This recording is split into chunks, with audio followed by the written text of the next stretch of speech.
So guys, let's discuss this question.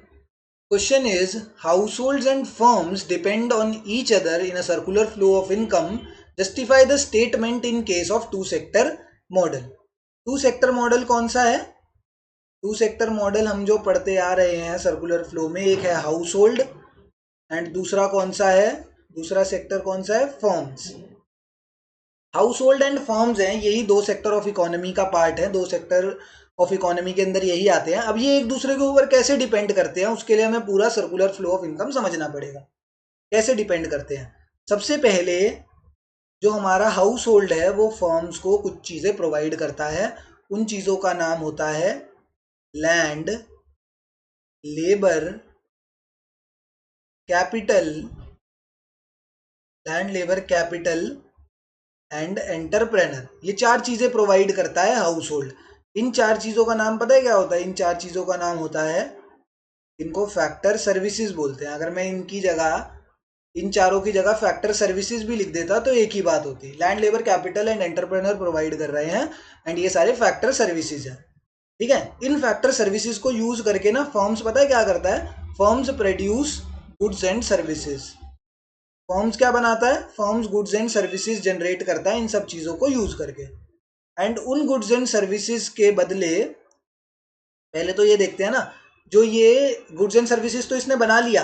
अब क्या करता है? ये जो land, labour, capital and entrepreneur इसको पास आए थे हाउस होल्ड के बदले, अब हाउस होल्ड ने ये चीज़ें दी थी तो इनके बदले में ये क्या करता है? इनको फैक्टर पेमेंट्स देता है. क्या? लैंड को क्या मिलता है? लैंड को रेंट मिल जाता है, लेबर को वेजेस मिल जाती है, कैपिटल को इंटरेस्ट मिल जाता है और एंटरप्रेनर को प्रॉफिट मिल जाता है. ये सारी चीज़ें क्या है? These are factor payments. इनको क्या बोलते हैं? इनको फैक्टर पेमेंट्स बोलते हैं. फैक्टर सर्विसेज जो हाउस होल्ड ने दी थी उसके बदले में फर्म्स इनको फैक्टर पेमेंट्स दे देते हैं. देखो सिंपल सी बात है, अगर मैं कहीं पे नौकरी कर रहा हूँ तो मैं सर्विसेज प्रोवाइड कर रहा हूँ एंड उसके बदले में वो फर्म मुझे पे कर रही है. उसी तरीके से हाउस होल्ड ने क्या दिया था? फर्म्स को सर्विसेज प्रोवाइड करी थी एंड उन सर्विसेज के बदले फर्म्स इसको पेमेंट करती है इन दिस फॉर्म. अब इसके पास आ गए पैसे. जब ये पेमेंट इसके पास आ गई, ये जो इनकी पेमेंट थी फैक्टर पेमेंट फर्म्स के लिए, ये हाउस होल्ड के लिए क्या थी? इनकम. अब मेरी कंपनी के लिए पेमेंट है वो मेरे लिए क्या है? इनकम. अब ये जो मेरे पास इनकम आई है हाउस होल्ड के पास, ये हाउस होल्ड इस इनकम का क्या करेगा? ये हाउस होल्ड इस इनकम को इधर यूज करेगा. किसके लिए? For the payment of goods and services. अब भैया मेरे पास जब पैसे आएंगे तो मैं मॉल में जाऊंगा, शॉपिंग करूंगा, जूते खरीदूंगा, ये सब चीज़ें खरीदूंगा. ठीक है. और वो जूते किसने बनाए होंगे? समझो मैंने, क्या पता, मैं जिस कंपनी में लगा हुआ हूँ, ठीक है, मैं एक कंपनी में लगा हुआ हूँ, वहाँ पे मैं काम करता हूँ एज अ लेबर. ठीक है. तो हाउस होल्ड के थ्रू मैं लेबर लग गया. अब उस फर्म ने ही क्या पता कोई गुड्स एंड सर्विसेज बनाए हों. अब मेरे पास तो वहां से मेरी पेमेंट आ गई थी, मेरे पास तो मेरी वेजेस आ गई थी. अब मैं उन वेजेस को लेके चला गया गुड्स एंड सर्विसेज खरीदने जो मेरी ही शायद मेरी किसी फर्म ने बनाई हो. ठीक है. और ये फर्म्स के अंदर कोई एक या दो कंपनी नहीं आती. पूरे वर्ल्ड, मतलब पूरी इकोनॉमी के अंदर जितनी भी फर्म्स हैं, छोटी से लेके बड़ी से बड़ी तक जितनी भी फर्म्स हैं वो सारी फर्म्स आ जाती हैं. तो मेरे पास इनकम आ गई तो मैं उस इनकम से गुड्स एंड सर्विसेज खरीदने चला गया. तो गुड्स एंड सर्विस खरीदने गया तो मैंने वहां पर करी पेमेंट. गुड्स एंड सर्विसेज के लिए पेमेंट करी. इन्होंने गुड्स एंड सर्विसेज बना रखे थे पहले से ही. इनके पास जैसे ही पेमेंट आई, इन्होंने ये गुड्स एंड सर्विसेज उठाए एंड मुझको दे दिए. यहाँ से गुड्स एंड सर्विसेज क्या कर दिए? इन्होंने ट्रांसफर कर दिए. इसी को बोला जाता है सर्कुलर फ्लो ऑफ इनकम.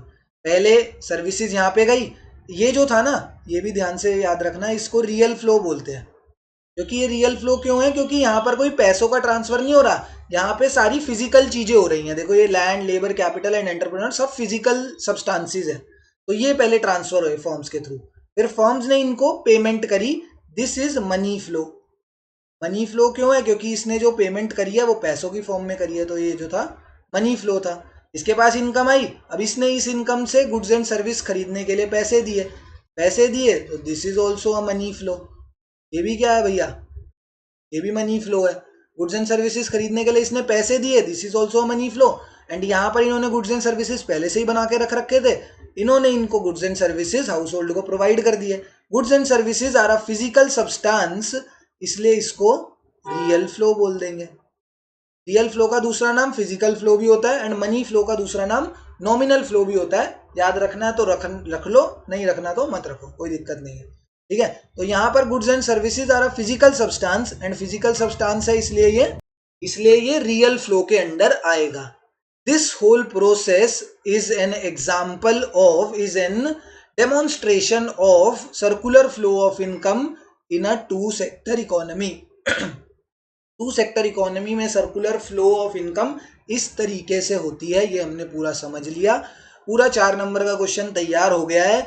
ये तो डायग्राम बनाओगे ही बनाओगे, अब जो मैं अपने मुंह से चीजें बोल रहा था वो सब आपको सेंटेंस की फॉर्म में और पॉइंटर्स की फॉर्म में लिखनी है। सेंटेंस भी नहीं, कुछ नहीं लिखना, कुछ याद नहीं करना, मैं याद करने के लिए कह ही नहीं रहा। जो यहाँ पर एक एक पॉइंट लिखा था, जैसे ये चीज हुई है तो इसको यहाँ पे एक पॉइंट में लिख देंगे कि कैसे। Firstly household provides factor services, जो यहाँ पर नाम है वही लिखेंगे। Household provide factor services to firms in the form of land, labour, capital and entrepreneur, ठीक है। देन सेकंड पॉइंट बनाया, then firms provide factor payments to the household in the form of rent, wages, interest and profit. Household, third point, household uses this income to pay for the goods and services produced by the firms, ठीक है, this is a money flow. And fourth point, the firms provide the goods and services to the household, this is the fourth and final point. ये पूरा हमारा circular flow of income खत्म हो गया इन to sector economy and इसके आपको पूरे 4 number मिल जाएंगे। बस एक डायग्राम बनाना है एंड वो 4 पॉइंटर्स लिखने हैं। 4 का होगा, 5 का होगा, पूरे नंबर मिल जाएंगे, ठीक है ना। Thank you.